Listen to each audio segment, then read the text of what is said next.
అసలు యాక్చువల్గా ఒక ఏదో చిన్నారి వటుడింతై అన్న పద్యంలాగా ఇప్పుడు మీరేమో ఈ రోజులతో స్టార్ట్ చేసి బస్ స్టాప్ చేసి తర్వాత ప్రేమ కథా చిత్రం చేసి అలాగే కొంచెం మీడియం సైజు హీరోలతోని బలిబలే మగాడువై మహానుభావుడు ఇలాగ మంచి రోజులు వచ్చాయి ఇలా చేసుకుంటూ పక్కా కమర్షియల్ చేసి ఫట్మని కట్ చేస్తే all India level Hercules of Indian cinema Baahubali, భారతీయ సినిమా బాహుబలి, మిస్టర్ పర్ఫెక్ట్ ప్రభాస్తో సినిమా అనగానే అస్సలు భూగోళం బద్దలైంది ఇండస్ట్రీలో ఆ న్యూస్ వచ్చిన రోజున. అసలు అది ఎలా జరిగిందండి? న్యూస్ మేమే ఇవ్వలేదండి. మీరు ఇవ్వలేదు, సోషల్ మీడియాలో ఎవరు న్యూస్లు ఇవ్వకుండానే అది జనరేట్ అయిపోయింది. దాని గురించి ప్రత్యేకంగా పెట్టుకుందాం సార్. అంతేనా? 4 ముక్కలు చెప్పండి. ఇప్పుడు మీరు ఎందుకు వచ్చింది ఎలా వచ్చింది అని మాట్లాడిన కానీ but what is your experience? There is lot of expectation around. అదే సార్, అది ఆ సినిమా స్టార్టింగు ఎండింగు దాని గురించి చెప్పాలనంటే అదొక పెద్ద గ్రంథం. అదొక పెద్ద గ్రంథం. అదేంటంటే అది ఇంత సింపుల్ గా మాట్లాడే విషయం కాదు. నెక్స్ట్ దాని స్టార్ట్అప్ అలాగే ఉండాలి, దాని ఎండింగ్ అలాగే ఉండాలి.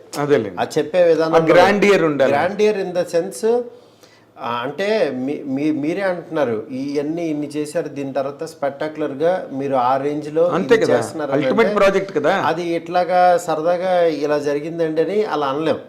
ఎందుకంటే దానికి ఆయన ఏమి నమ్మాడు, నాలో ఏం చూశాడు, మా ఇద్దరం కలిపి మేమేం ప్రపంచానికి చెప్పదలుచుకున్నాము, ఆయన ద్వారా నేనేం చెప్పదలుచుకున్నాను, ఇవన్నీ ఒక పెద్ద ఇది ఉంటుంది. అవునండి. దాన్ని యాక్చువల్గా డెఫినెట్గా ఏదైతే ఎక్స్పెక్ట్ చేస్తారో దానికి 1% ఎక్కువ ఇస్తాను తప్పించి 1% కూడా తగ్గించినని మాత్రం ప్రామిస్ చేస్తాను. Very nice. అది వెరీ నైస్. ఎందుకనంటే వేరే వాళ్ళకి ఆయన వాల్యూ ఎలా తెలుసో నాకు తెలుసు. వేరే వాళ్ళకి ఇప్పుడు చాలామంది అనుకుంటారు ఫ్యాన్స్ కానీ వేరే వాళ్ళు కానీ యాక్చువల్గా మా హీరోతో ఎలా తీస్తాడో, ఇతని దగ్గర నుంచి ఎలా అనుకుంటున్నావు, ఇవన్నీ ఎక్స్పెక్ట్ చేస్తున్నావు, ఇవన్నీ ఎలా అనుకుంటారో వాళ్ళకంటే 1% ఎక్కువే ఉంటాను నేను. అలా ఎక్కువ ఉంటేనే యాక్చువల్లీ ఈ స్థాయిలో ఉండగలుగుతాను. ఇది మీ ఫ్యాన్స్ అవ్వచ్చు, వేరే వాళ్ళు అవ్వచ్చు, మళ్ళీ హీరోకి అది నచ్చజెప్పి ఆడియన్స్కి ఏం కావాలో అది ఆయన దగ్గర నుంచి డ్రా చేసి వీళ్ళకి ఎలా చూపించగలుగుతున్నాం, ఆ మీడియేషన్ నేను ప్రాపర్గా చేయగలుగుతున్నానా లేదా, ఆ పాత్రని నేను చేయగలుగుతున్నానా లేదా అనేది నా మనసాక్షికి తెలుసు. అది త్వరలో మీకు తెలుస్తుంది. అదే అంతే సింపుల్. కానీ ఒక చాలా వెరీ వెరీ ఇంట్రెస్టింగ్ ప్రాజెక్ట్ అండి ఇది. ఎందుకంటే ఓ పక్కనేమో అవతల మీకు కాదు నాకు కూడా ఇంట్రెస్టింగ్ కదా. మరి మీకు ఇంట్రెస్టింగ్ కదా సార్, మీకు అసలు ఇప్పుడు అది చాలా పెద్ద సావనీర్ అంటారే. అవును, ఇట్స్ బిగ్ సావనీర్ సార్. ఒకటే సార్, బిగ్ సావనీర్ అనుకుంటే అది బిగ్ సావనీర్ సార్. అది ఒక పని అనుకున్నాం అనుకోండి, అది 18 అవర్సే కష్టపడతాం సార్. ఇప్పుడు సీఎం కైనా 24 అవర్సే, నార్మల్ వాడికైనా 24 అవర్సే.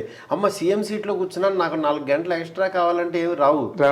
కానీ మన వర్క్ని యాక్చువల్గా ఈ సీఎం పదవిని ఎలా ఇది చేస్తున్నాం, ఎలా టైం ఇస్తున్నాము, మెంటల్ పీస్ ఎలా గెయిన్ చేస్తున్నాం, మధ్య మధ్యలో బ్రీతింగ్ స్పేస్ ఎలా పెట్టుకుంటున్నాం, దేనికి ఇంపార్టెన్స్ ఇస్తున్నాం, దేనికి మన మాట అవ్వచ్చు, మన పని అవ్వచ్చు, దానికి వాల్యూ ఎంత ఇస్తున్నాం అనేది ఉంటుంది. వాల్యూ ఆఫ్ ద వర్క్ అంతే.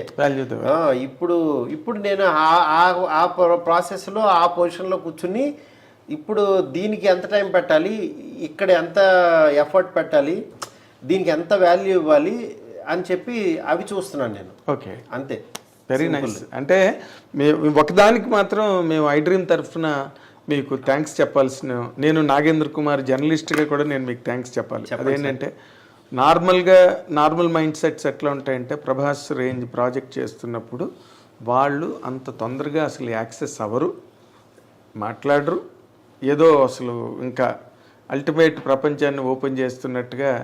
కానీ మీరు అందుకే నేనేమో ఓపెన్ చేయలేదు, దాని గురించి ఏం చెప్పలేదు. బట్ యాక్చువల్గా నేనేంటంటే జనరల్ ఐడియా చెప్పాను మీకు అంతే.